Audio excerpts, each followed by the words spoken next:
Hey, what's up, guys? Dragon back again, here to tell you that you should be reading Dinotopia.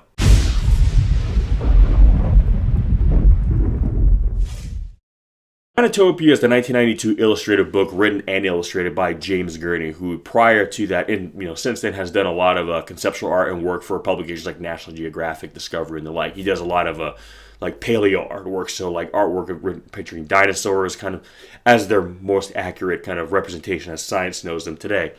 And like the name suggests, this is a dinosaur story. It basically takes place in the 1800s and follows a father and son team, Arthur and William Dennison, who, after being shipwrecked on a mysterious island, basically find out that they've kind of discovered a lost world where a society called Dinotopia has humans and dinosaurs living together, kind of this harmonious existence. And it's basically a society that's founded upon principles of science, or a quest for knowledge, a pursuit to understand all things in the natural world.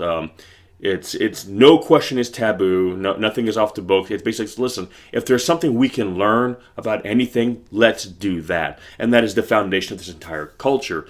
So, like us, the reader, these characters are kind of new to this world, and like us, are very curious. So they basically go on this kind of journey across parts of the island, which honestly feels more like a small continent, really, because it's so big. And they basically start learning about how this world works, and they're kind of joined by a little protoceratops named Bix, who she's basically kind of an ambassador, and she's able to one of the few dinosaurs who can actually speak human languages, because she can basically mimic our voices, kind of like a parrot does, if you will. But instead of being able to say just a few odd words or sentences, she can speak complete cognitive sentences, but using that same kind of vocal technique. So she kind of basically is ushering them, and by and large us, the reader, through this world where we get to kind of discover this very beautiful and very kind of inventive society where, again, dinosaurs and humans live together in tandem, kind of in perfect kind of harmonious balance. Now, some of you are probably wondering, well, how does that work? How can you be friends with like a big T-Rex when something that would probably just want to eat you? Well, there's an interesting part of this island where it's called the Rainy Basin, which is kind of the center of the island, where a lot of the big predators have chosen to live apart from this kind of society. So they kind of want to live as they once did, millions of years ago.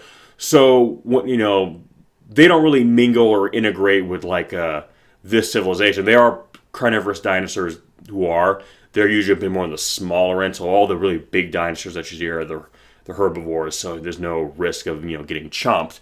But there are moments where you have to cross the Rainy Basin, and when you do, you have to kind of bring offerings of food to the carnivores, kind of for like payment for safe passage. So there is a little bit, excuse me, a little bit of social unrest there. So that is acknowledged, which is kind of a bummer, because I would totally love to just hang out with a T-Rex all day. But within the context of this world, probably not the best idea. But yeah, so it's this great exploration of kind of an old school adventure story in a lost world. But instead of having to run from big prehistoric monsters, they're now your friends. As I said before, this is an illustrated book, so there is artwork, and it's beautiful, beautiful painted pages done by James Gurney himself, who does everything by hand, including today. Even though I know a lot of artists color and draw and paint digitally, he still does everything traditionally. Now, some of the dinosaurs in this book, their appearance is a bit dated. They were the most kind of accurate representations of them at the time. He worked closely with paleontologists to make sure that their depiction was kind of in conjunction with what we knew about dinosaurs up to that point. And there is a series of these books. There's 3 more after this. And each book, you'll notice there are little updates here and there. So he doesn't just say, for continuity's sake, keep the dinosaurs looking the same. He does update them according to science as we know more. But for the time, that was the most accurate depiction of dinosaurs. So, it was very realistic in the sense, like, wow, this isn't just kind of a fictitious story. These are like the real dinosaurs, not the movie dinosaurs. Like I said, now they look more like movie dinosaurs because our understanding of them has gone, unfortunately, beyond the movies now. And I'm still hoping the movies will catch up. Maybe they'll do a Dinotopia movie.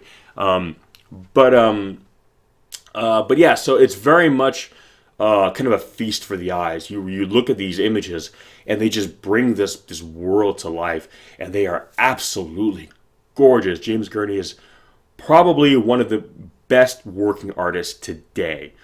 He is a master of his craft and a good storyteller. But when you look at some of these paintings, some of these images that depict this world, you realize that that it is truly a sight to behold. That it is something unlike we've never seen before. And again, to craft a story where it's an entire civilization founded upon science, something that I feel our society could benefit greatly from. So there have been some adaptations of it. There is a miniseries and an actual TV series in the early 2000s, which, probably won't make it on the You Should Be Watching show, but that's just my opinion. But the books are fantastic, and we will be talking about the other books in this series on this show. But for now, Dinotopia, The Land Apart from Time. The Land Apart from Time, as it's kind of been the subtitle, it's kind of been added to it since then. If you have not read it, do so. If for no other reason, just for the artwork. It is absolutely gorgeous and unlike anything you'll ever see before.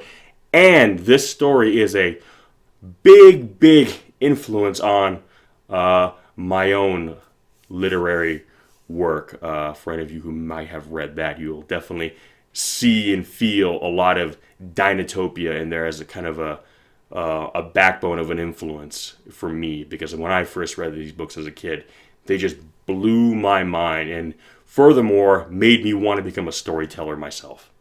So yeah, Dinotopia. It's a story that in a lot of ways may seem very simple at face value, but when you dig deeper, you realize it's about so much more. It's a world that is basically founded upon the principles and ideas of a pursuit of knowledge or a pursuit of truth. And by doing that, by adopting that as a common practice for everyday life, the heights in which we can achieve, especially when we don't allow ourselves to be marred or bogged down by kind of the negativity in our lives, the things that don't really matter. Once you focus on what is and the truths of reality, regardless of what they are, because there are dark times in this book as well. It's not even though it is a utopian civilization, as with life, there is negativity, but it is a world that is built upon a foundation in which everyone can work together to overcome those hardships, and there are no selfish interests really being put forward that get in the way of that. It's very altruistic, but in a very kind of honest way. It doesn't feel superficial. It doesn't feel phony. It feels real. The artwork, I'm sure, if no other reason, that alone will get you maybe interested in the book, because you just flip through it and you look at it and you cannot help but just kind of be pulled in, kind of the magic of this world. That's what initially got me hooked as a kid. Someone who loves dinosaurs, or the idea of being able to live in a world where I get to hang out with dinosaurs. It is a utopia to someone like myself. So, Dinotopia, A Land Apart from Time. Have you read it? If so, what did you think? If you haven't, are you interested now? I'll leave some links below where you can pick up the book and come back and give me your thoughts. Thanks for watching, guys, and we'll catch you in the next one. Peace!